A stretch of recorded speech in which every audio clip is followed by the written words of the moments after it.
खबर है वो दिल्ली के मेहरौली से है, जहां पर अवैध अतिक्रमण हटाने के लिए प्रशासनिक टीम पहुंच गई है, बुलडोजर पहुंच गया है और ऐसे में टकराव की स्थिति फिर से हो सकती है। कल भी जब बुलडोजर एक्शन में दिखा, स्थानीय लोगों ने विरोध किया, महिलाएं आगे आ गईं।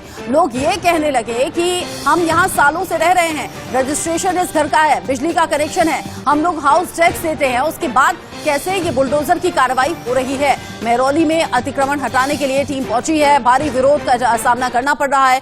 डीडीए की टीम के साथ ही मौके पर सुरक्षा बल भी तैनात है। डेमोलेशन दस्ते का विरोध ये स्थानीय लोग कर रहे हैं। नवीन निशांत हमारे साथ जुड़े हुए हैं। नवीन, कल भी ये तस्वीरें आपने दिखाई थी जहां पर बुलडोजर पहुंचा था, प्रशासनिक अधिकारी पहुंचे थे, वहां अतिक्रमण हटाने की कार्रवाई जारी थी, लेकिन कोर्ट में मामला पहुंचा।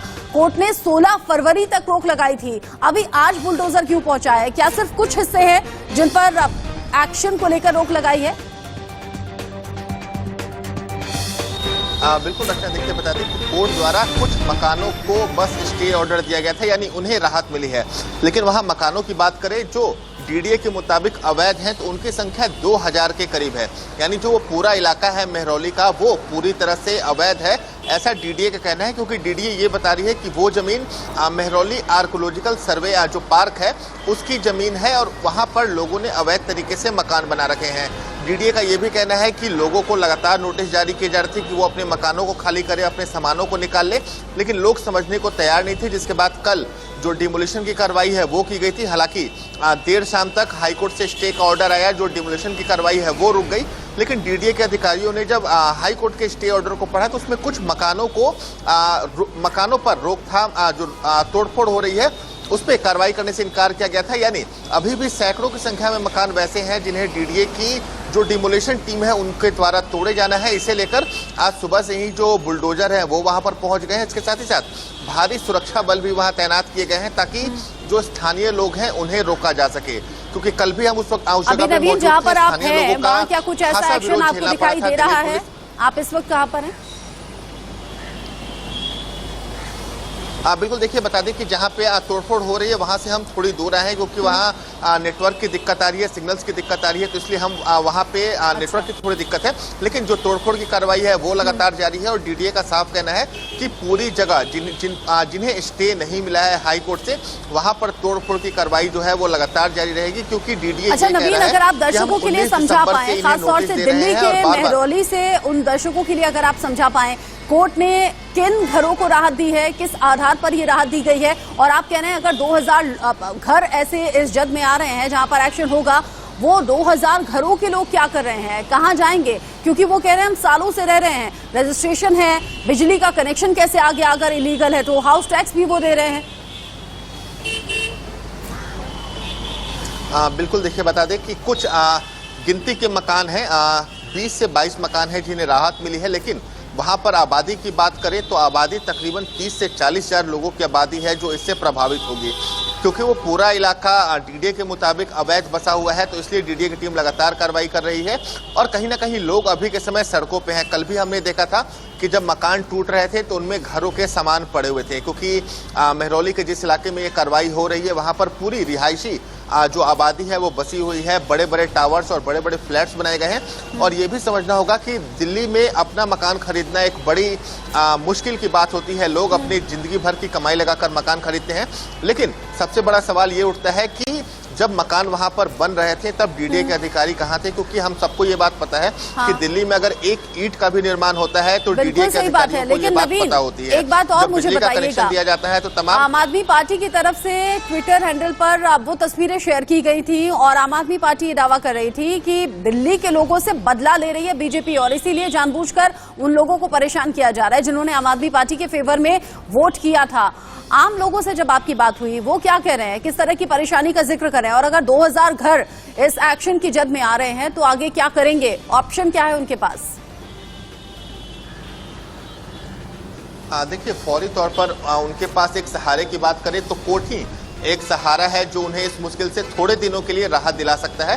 क्योंकि ये मुद्दा लंबे समय से चला आ रहा है। सिर्फ मेहरौली की ही बात नहीं है, हम कालका जी की बात करें, कालका जी में जवाहर कॉलोनी या फिर धौला कुआं की जो झुग्गियां हैं वहां पर भी डिमोलिशन की कार्रवाई होनी है। डीडीए का नोटिस वहां भी जा चुका है और कल आम आदमी पार्टी के 2 विधायकों को इस पूरे मामले में डिटेन किया गया था, क्योंकि महरौली के जो विधायक हैं नरेश यादव वो वहां पर पहुंचे थे और महरौली से सटा इलाका है मालवीय नगर का, वहां के विधायक सोमनाथ भारती पहुंचे थे और उन्होंने डिमोलिशन की कार्रवाई को रोकने का कोशिश की थी, क्योंकि सोमनाथ भारती डीडीए के मेंबर भी हैं।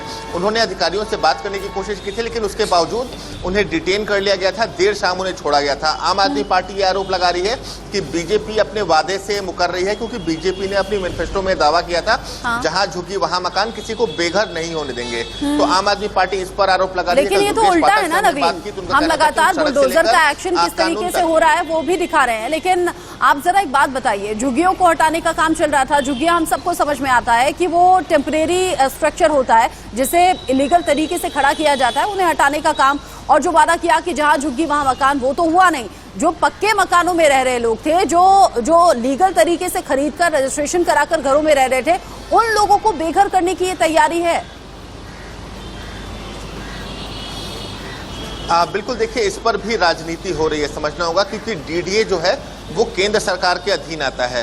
तो ये समझना जरूरी है कि डीडीए केंद्र सरकार के अधीन आता है और उसके जो मालिक आप कह सकते हैं आसान भाषा में, वो कहीं ना कहीं दिल्ली के एलजी होते हैं। तो आम आदमी पार्टी का ये कहना है कि बीजेपी के इशारे पर ये तोड़फोड़ की कार्रवाई हो रही है। लेकिन अगर हम लीगैलिटी की बात करें तो नोटिस इन्हें तकरीबन 2 महीने पहले दिया गया था, यानी 19 दिसंबर से इन्हें लगातार नोटिस सर्व किए जा रहे थे और ये मामला अभी का नहीं है।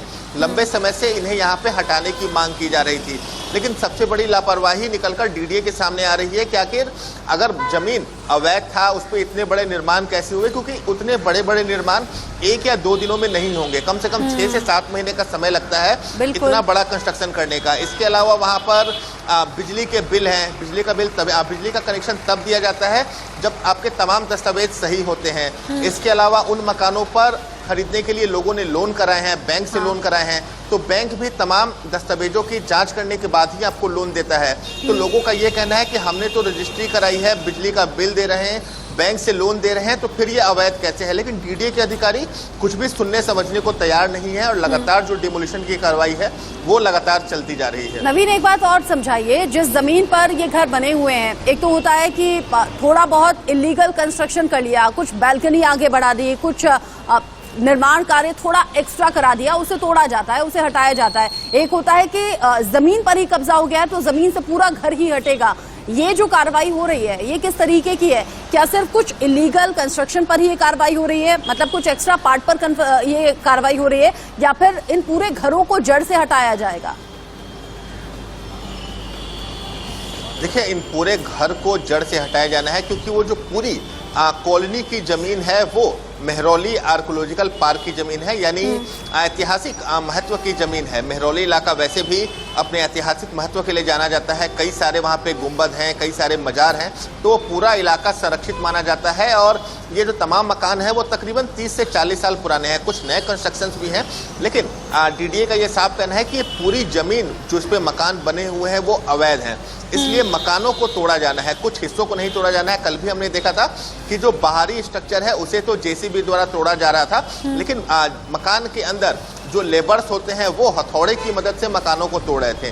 तो निश्चित तौर पर अभी के समय जो वहाँ के रहने वाले स्थानीय निवासी हैं उनके सामने कोर्ट का ही एक रास्ता खुला हुआ है, क्योंकि कोर्ट से ही उन्हें राहत मिल सकती है। लेकिन आज शनिवार है, कल रविवार है, तो देखना होगा कि कोर्ट में इस मामले की सुनवाई होती है कि नहीं, क्योंकि कल कुछ मकानों पर स्टे जरूर मिला है, डीडीए उन पर कार्रवाई नहीं करेगी, लेकिन उसके अलावा अन्य जो मकान है वहां पर डीडीए की कार्रवाई लगातार जारी है। लेकिन सवाल बड़ा ये भी कि डीडीए क्या पहले आंखें मूंदे बैठा था? डीडीए क्या पहले नींद से जागा नहीं था? आप कह रहे हैं 30-40 साल पुराने भी घर हैं, मतलब 3-4 दशक हो चुके हैं लोगों को यहाँ रहते हुए, यहाँ लोगों ने घर खरीदे, वहाँ उनकी पीढ़ियां पल रही हैं। ऐसे में डीडीए अचानक नींद से क्यों जागा? क्या आपकी डीडीए के अधिकारियों से कोई बात हो पाई? बिल्कुल, देखिए डीडीए के अधिकारी कुछ भी कहने से बच रहे हैं, क्योंकि जो अधिकारी मौके पे मौजूद हैं वो आमतौर पर जूनियर इंजीनियर या फिर असिस्टेंट इंजीनियर होते हैं। जो डीडीए के बड़े अधिकारी हैं वो अपने दफ्तरों में है, ना वो फोन उठा रहे हैं, ना किसी सवाल का जवाब दे रहे हैं। बस उनका इतना कहना है कि जमीन पर अवैध निर्माण हुआ है और हम अपनी जमीन को खाली करा रहे हैं। तो मुश्किलें लोगों की बढ़ रही हैं, क्योंकि कई सालों से रह रहे हैं, परिवार में छोटे बच्चे हैं, लोगों ने तिनका तिनका जोड़कर अपना जो घर है वो बसाया हुआ था। कुछ परिवार वैसे भी थे जिन्होंने हाल फिलहाल में ही रजिस्ट्री कराई है। कल एक महिला से भी बात हो रही थी, बात करते करते उनकी तबीयत खराब होने लगी थी। उनका कहना था कि 2 फ्लैट उन्होंने कुछ दिन पहले ही रजिस्ट्री कराए थे। बिल्डर ने भी कहा था कि जमीन पूरी तरह से सुरक्षित है, कोई अवैध नहीं है। इसके बाद उन्होंने अपनी पूरी रिटायरमेंट के पैसे लगाकर 2 फ्लैट वहां पे लिए थे ताकि रिटायर होने के बाद अपने परिवार के साथ रह सके। लेकिन उनके मकान बड़ी पर तकलीफ की बात है, ये वो मिडिल क्लास लोग हैं जो जीवन भर की पूंजी लगाकर इन घरों को खरीद रहे हैं। नवीन बता रहे हैं 30-40 साल से रह रहे हैं। ऐसे में वो तकलीफ समझी जा सकती है कि 30-40 साल से घर में रहना और अचानक वहां बुलडोजर चलना, अचानक ये कहना कि इस जमीन पर बना हुआ घर इलीगल है, लोगों को समझ नहीं आ रहा है। करें तो करें क्या? अगर कोर्ट भी जाते हैं तो आज शनिवार है, कल रविवार है और बुलडोजर का एक्शन लगातार चलता हुआ नजर आ रहा है। नवीन, एक काम आप कीजिएगा, जहां बुलडोजर का एक्शन चल रहा है, जहां पर लोग मौजूद हैं, वहां पहुंचिएगा, वहां से रिपोर्ट भेजिएगा। आप कह रहे हैं नेटवर्क इशू है, लेकिन आप रिपोर्ट भेजिए ताकि आगे ये खबर पूरी तरीके से हम दर्शकों तक पहुंचा सके, लोगों के रिएक्शन के